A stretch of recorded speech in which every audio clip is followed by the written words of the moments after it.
Did you know there's a simple trick to propagate almost any woody-stemmed fruit tree? Plants like avocado, lemons, fig, rosemary, and many others can be multiplied at home without spending any money. Today, I'm going to show you how to do it step by step and just how easy it is to get new plants.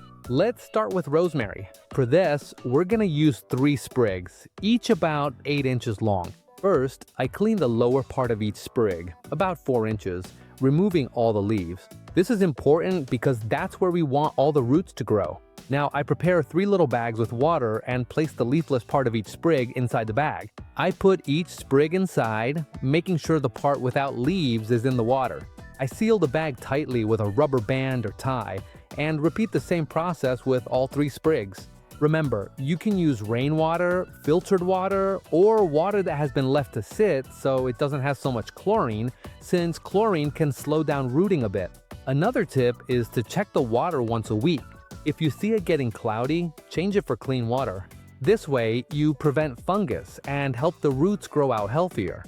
Now, I place the bags in a warm spot, but out of direct sunlight. It's interesting to know that the best time to cut and root is during the waning, descending moon, since it's believed to encourage cuttings to root by helping the sap flow down into the stem and promote root growth.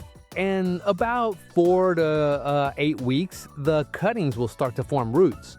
Once they're ready, we can transplant the cuttings into small pots of about 5 liters, using a light substrate, like a mix of peat with a bit of sand so it drains well.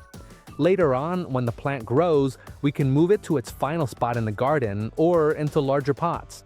Now that we've seen how to propagate rosemary, let's move on to the next method. For the avocado, I select a healthy branch, but I don't cut it completely off the tree. I make a partial cut in the branch, just enough to open it up well, so that part of that section is placed inside a bag with water. It's in that section, in contact with the water, where new roots will sprout. On the cut area, I use a very simple trick. I sprinkle ground cinnamon on it. This helps stimulate root growth and, at the same time, protects the wound from possible fungi or diseases that could affect the cutting. After that, I place the bag with water around the cut and that section of the branch, securing it with a tie so it stays firmly in place. And here's an important detail.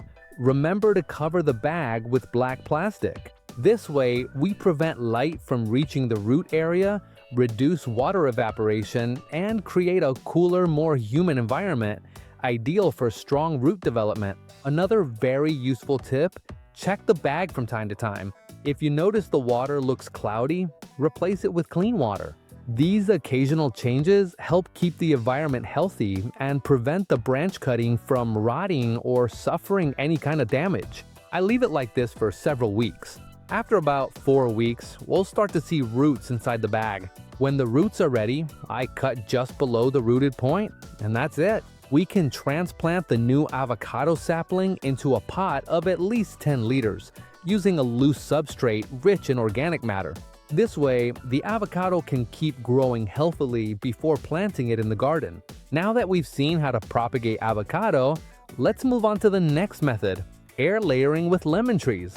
The first step is to select a strong, healthy branch from the lemon tree. With a sharp knife or blade, I make 2 parallel cuts on the branch, about 1 inch apart. Then, I remove the bark between both cuts until the wood is exposed. At this point, it's important to gently scrape the cambium, that green layer beneath the bark. This way, we prevent the wound from healing and encourage roots to grow in that spot. Here, I use a simple but very useful trick. I sprinkle ground cinnamon over the area. Cinnamon acts as a natural protector against fungi and also helps stimulate root formation. Now I take a disposable cup and make a vertical cut so I can open it and place it around the wound. I secure it with a tie so it stays nice and firm. I fill the cup with peat or a substrate rich in organic matter, making sure the wound is completely covered. Then I wrap the entire cup with black plastic and seal it tightly. This step is essential because it keeps the moisture constant, blocks out light, and helps the roots develop more strongly. Extra tip, check from time to time to make sure the substrate stays moist. If you notice it gets too dry, you can open it a bit and moisten it again. The key is to always keep a cool and humid environment inside the air layer. Now, all that's left is to wait. In about 4 to 6 weeks, roots will start to appear inside the cup. Once we see enough roots, we cut the branch just below the air layer, and that's it. We'll have a new lemon tree with its own roots, which we can transplant into a pot between 5 and 10 liters with loose and airy substrate, ideal for its initial growth. Later on, when the tree is strong, we can move it to a bigger pot or directly into the garden soil. See how easy it is to propagate your plants? From rosemary to fruit trees like avocado or lemon. If you want to keep learning tricks like this, subscribe to the channel and don't forget to turn on the notification bell so you don't miss any of our upcoming videos. See you soon!